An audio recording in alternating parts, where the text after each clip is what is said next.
नमस्कार मित्रांनो, मी उदय लाड पुन्हा एकदा स्वागत करतो आपल्या सर्वांच्या आवडत्या यूट्यूब चॅनल शेती मित्र वर व्हिडिओ पाहणाऱ्या प्रत्येक शेतकरी मित्राचे आणि कास्तकार बांधवाच्या आजच्या व्हिडिओमध्ये मनापासून खूप खूप स्वागत।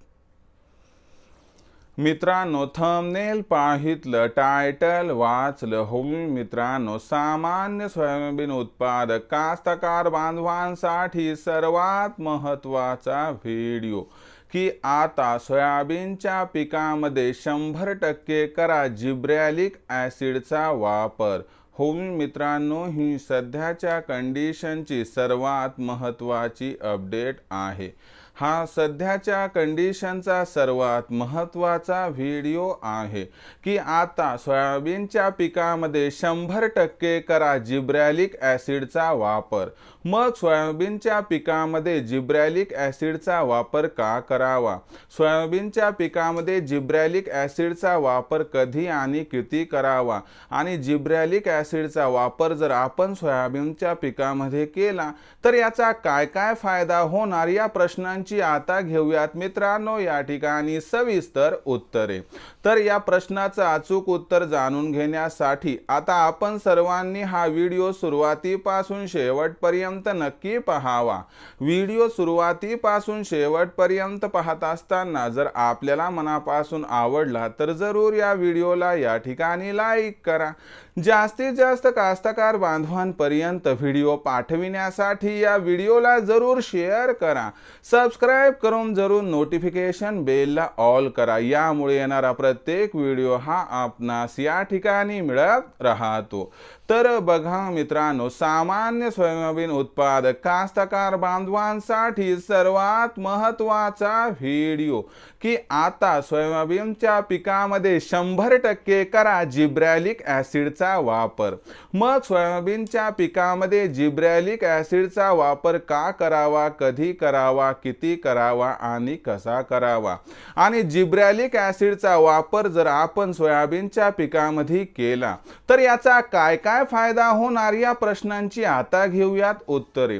बघा मित्रांनो, जिब्रॅलिक ॲसिड हे एक संजीवक आहे। जर सोयाबीनच्या पिकामध्ये आपण जिब्रॅलिक ॲसिडचा वापर केला तर सोयाबीनच्या पिकामध्ये व्हेजिटेटिव्ह जी ग्रोथ आहे ती थांबते आणि प्रोडक्टिव्ह ग्रोथ त्या ठिकाणी सुरू होत असते। लक्षात घ्या मित्रांनो, याचा अर्थ काय, म्हणजे सोयाबीनच्या पिकाची जी एक्स्ट्रा वाढ आहे ती थांबते आणि सोयाबीनच्या पिकाला जी कळ्यांची धारणा आहे, फुलांची धारणा आहे, शेंगांची धारणा आहे, याच्यामध्ये त्या ठिकाणी आपल्याला वाढ होताना दिसते। अशा परिस्थितीमध्ये सोयाबीनच्या पिकामध्ये जिब्रॅलिक ॲसिडचा वापर कधी करावा, तर लक्षात घ्या, ज्या वेळेस आपलं सोयाबीनचं पीक 40 दिवसाच्या वर असेल त्यावेळेस आपल्याला सोयाबीनच्या पिकामध्ये जिब्रॅलिक ॲसिडचा वापर करायचा आहे। म्हणजे जेव्हा कळ्या लागतात त्यावेळेस जिब्रॅलिक ॲसिडचा वापर करायचा आहे। मग याचं प्रमाण काय, तर लक्षात घ्या, जिब्रॅलिक ॲसिडचा वापर करत असताना प्रमाण अत्यंत महत्त्वाचं आहे। जर प्रमाण कमी अथवा अधिक झालं तर म्हणावा तसा रिझल्ट या ठिकाणी मिळत नाही। म्हणून जिब्रॅलिक ॲसिडचा वापर करत असताना 200 लिटर जर पाणी घेतलं एका एकरामध्ये तर त्याच्यासाठी आपल्याला 75 ml पर्यंत जिब्रॅलिक ॲसिडचा वापर करायचा आहे। हे जिब्रॅलिक ॲसिड 0.001% मध्ये असायला हवं। म्हणून लक्षात घ्या मित्रांनो, जिब्रॅलिक ॲसिडचा वापर जर सोयाबीनच्या पिकामध्ये योग्य पद्धतीने आपण केला तर या जिब्रॅलिक ॲसिडमुळे आपल्या सोयाबीनच्या पिकामध्ये दुप्पट कळ्यांची धारणा, दुप्पट असणाऱ्या फुलांची धारणा आणि दुप्पट शेंगाची धारणा व्हायला या ठिकाणी 100% होणार मित्रांनो, मोलाची मदत।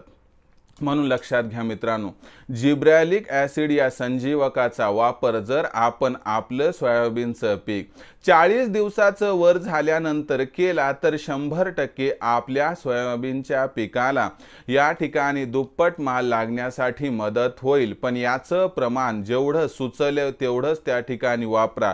याच्या प्रमाणामध्ये जर फेरबदल झाला व प्रमाण एका मर्यादेपेक्षा जास्त झाला तर याचा उपाय होण्यापेक्षा अपाय होण्याची भीती सुद्धा व्यक्त केली जाते। म्हणून accuracy is the best formula of the success in the agriculture असं म्हटलं जाते. अचूकता हा यशस्वीतेचा सर्वात महत्त्वाचा फॉर्म्युला शेती क्षेत्रात आहे, हे लक्षात ठेवा. तर मित्रांनो, हा संपूर्ण व्हिडिओ होता ज्याच्यामध्ये आपण बघितलं की बा जे जिब्रॅलिक ॲसिड आहे त्याचा वापर आपण जर सोयाबीनच्या पिकामध्ये केला तर आपला फायदा कशा पद्धतीनं होऊ शकतो. जिब्रॅलिक ॲसिडचा वापर विविध टप्प्यात केला तर याचा पुरेपूर फायदा होतो, फक्त प्रमाण योग्य पद्धतीनं घ्यावं लागेल. तर ही संपूर्ण माहिती आपणास कशी वाटली कमेंट सेक्शनमध्ये लिहून कळवा. हा व्हिडिओ आपणास आवडला असणार लाईक करा. जास्तीत जास्त कास्तकार बांधवांपर्यंत व्हिडिओ पाठविण्यासाठी शेअर करा.